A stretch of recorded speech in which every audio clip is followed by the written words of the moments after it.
Sakay na. Mauna ka na para di ka mahirapan. Ayan, okay na. Let's go.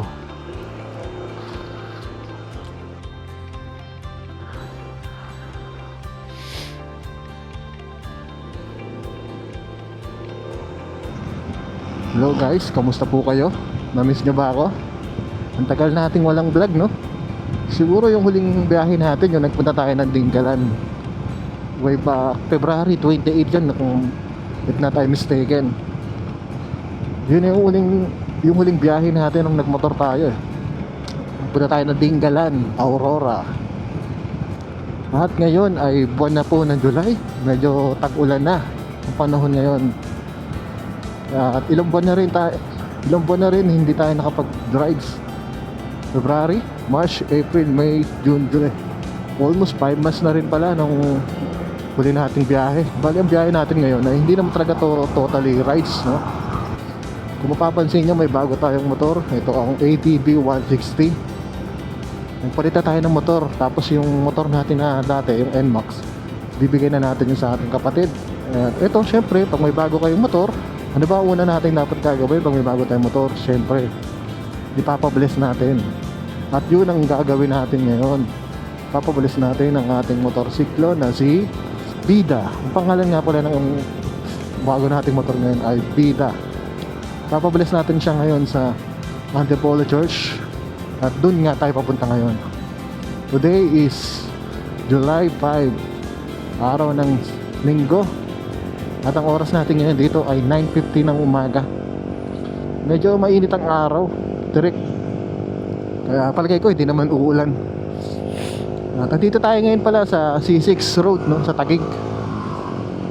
Medyo malapit lang ang biyahe dito mula dito sa Taguig sa may C6 hanggang dun sa Antipolo. Medyo malapit lang ang travel. Siguro mga 30 minutes lang andun na kami. Kasi nasa mga around 15 kilometers lang yan, 15 or 16, basta mga ganun ang distance nya. Alright guys, dito na tayo ngayon sa tulay. Ito na yung patawid ng Taytay Rizal. Ayun o, Angono, Taytay, Pasig. Nalilito ako sa position ng busina dito sa ADB. Usually kasi guys, yung dati kong motor, yung NMAX, yung busina niya hindi dito sa baba. Ngayon, nagkabaliktad. Yung busina ng ADB nasa gitna, tapos nasa baba yung signal light. Sa NMAX kasi, nasa baba yung busina, tapos nasa taas yung signal light. Ito, baliktad eh, kaya nalilito ako.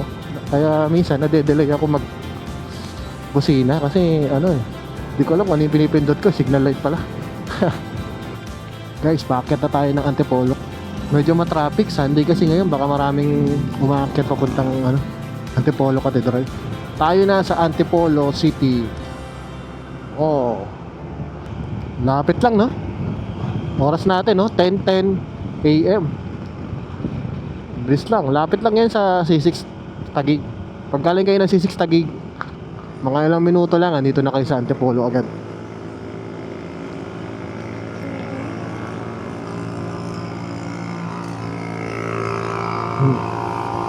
Oh. Medyo malawag na dito kasi one way yung mga pababa pinapakanan sila.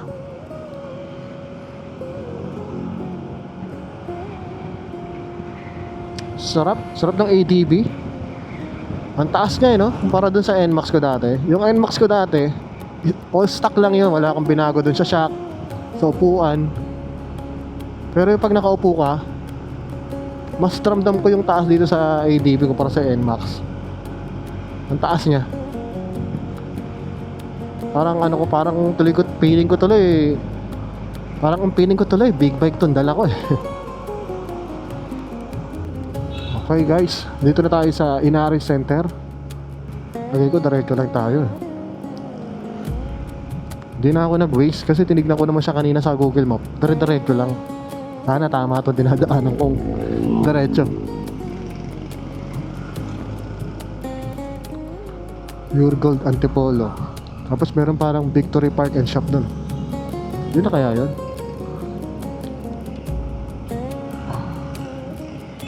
Ay, may signage dito. Ito Antipolo Cathedral. Yung araw, diretso lang. Sige. Okay, ito na nga yun. Ayun, kita ko na yung simbahan, oh.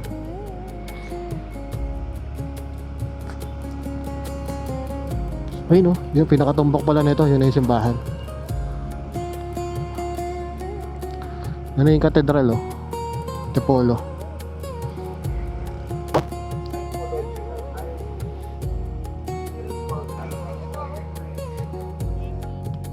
Opo, blessing.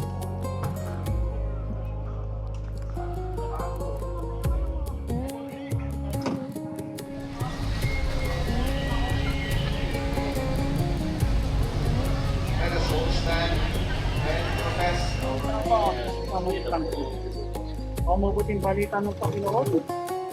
Sinubunay ka na ng bayan pa Kristo. Ang maraming makapangyarihan, kawalan ka ng lahat pa sa iyong kapasyahan.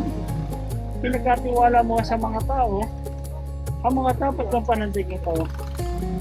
Ipagkaloob mo sa maglalakbay sa pamagitan ng motor na ito, ang paglinga pagkakuntanan. Sa inyong pupuntahan sa gawain na paglilibang, iyo pa naman si Kristo ay kasama sa taas, bilang mo ang inorobo ay tagahap. Kasama mo, Manas na Santo, magpasawalang hanggan. Amen. Bulhat sama sana at sa Espiritu Santo, at ang sa natina, ngayon magpakailanman, magpasawalang hanggan. Amen. Sa malaman ng Santo. Amen. Salamat po, ingat po kayo. Salamat.